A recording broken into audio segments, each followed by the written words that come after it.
Terima kasih Yang Mulia Presiden Biden atas penyelenggaraan KTT ini. Dampak perubahan iklim sangat nyata di hadapan kita. COVID-19 dan resesi global membuat tantangan semakin kompleks. Untuk itu saya ingin berbagi 3 pemikiran.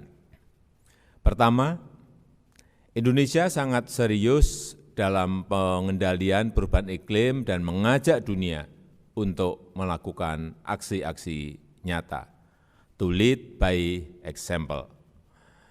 Sebagai negara kepulauan terbesar dan pemilik hutan tropis, penanganan perubahan iklim adalah kepentingan nasional Indonesia melalui kebijakan, pemberdayaan, dan penegakan hukum. Laju deforestasi Indonesia saat ini turun terendah dalam 20 tahun terakhir.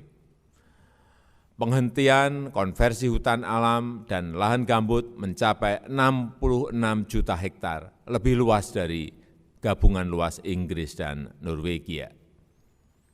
Penurunan kebakaran hutan hingga sebesar 82% di saat beberapa kawasan di Amerika, Australia, dan Eropa mengalami peningkatan terluas.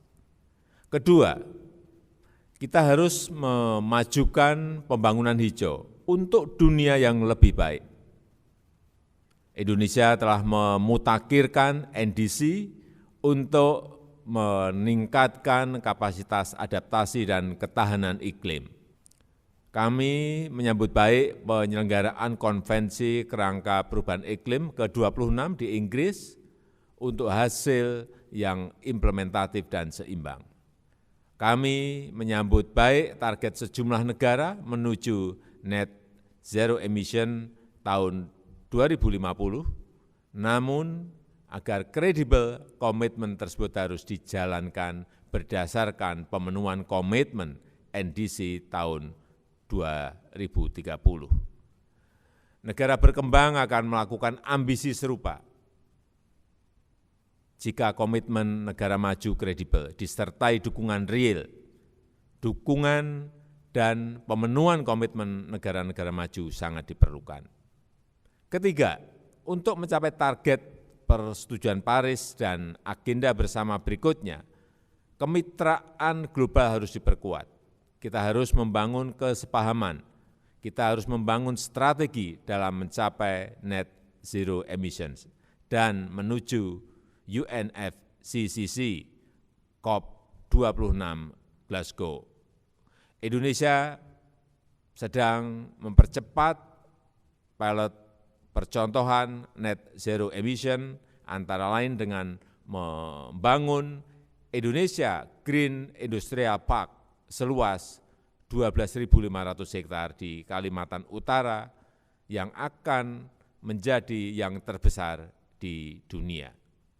Kami sedang melakukan rehabilitasi mangrove, hutan mangrove seluas 620.000 hektar sampai 2024, terluas di dunia dengan daya serap karbon mencapai 4 kali lipat dibanding hutan tropis. Indonesia terbuka bagi investasi dan transfer teknologi, termasuk investasi untuk transisi energi. Peluang besar juga terbuka bagi pengembangan bahan bakar nabati, industri baterai litium, dan kendaraan listrik. Presidensi Indonesia untuk G20 di tahun 2022 akan memprioritaskan penguatan kerjasama perubahan iklim dan pembangunan berkelanjutan. Indonesia juga terus mendukung upaya para sahabat kami di kawasan Pasifik. Kita harus terus melakukan aksi bersama, kemitraan global yang nyata dan bukan saling menyalahkan, apalagi menerapkan hambatan perdagangan dengan berdalih isu lingkungan. Terima kasih.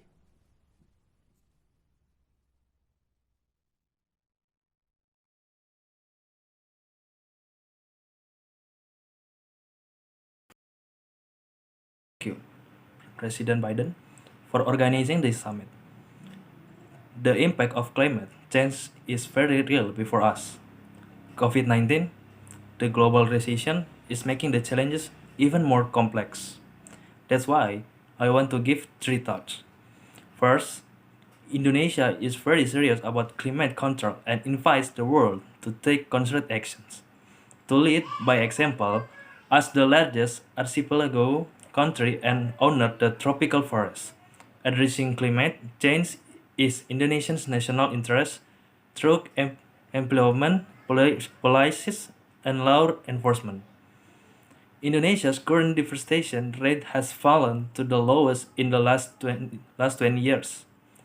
The cessation of natural forests and peatland conservation of 66 million hectares, more than the UK and Norway combined, decreased forest fires by 82%, while several regions of America, Australia, and Europe experienced the wildest increases. Second, we must advance green development for better development. Indonesia has updated the ambition to increase adaptation capacity and climate resilience. We welcome the holding of the 26th Climate Change Framework Conference in the UK for a more implemented and balanced outcome.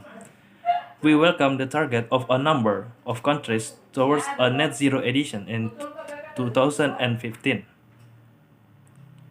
But to the credible, this commitment must be carried out based on the fulfillment of the 2013 edition commitments. Developing countries will carry out similar ambitions. If the commitments of developed countries are credible with real support and fulfillment of the commitments of the countries, progress is needed. Third, to achieve the target of the Paris Agreement and the next common agenda, global partnerships must be strengthened. We must build understanding. We must build a strategy to achieve a net zero edition.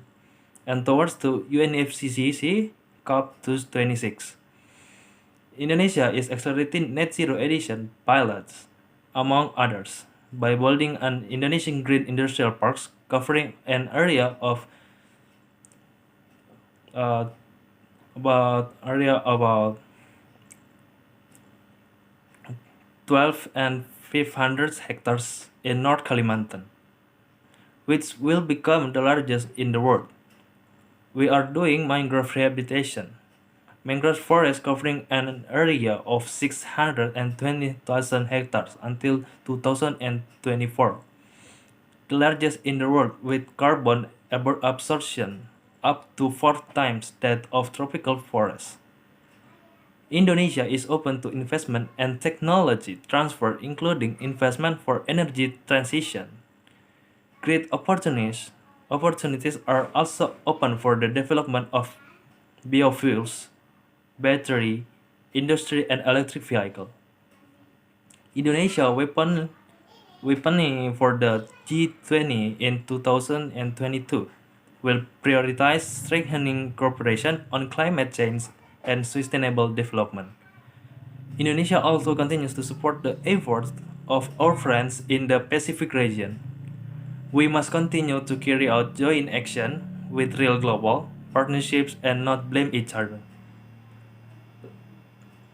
let alone apply trade barriers under the pretext of environmental issues. Thank you.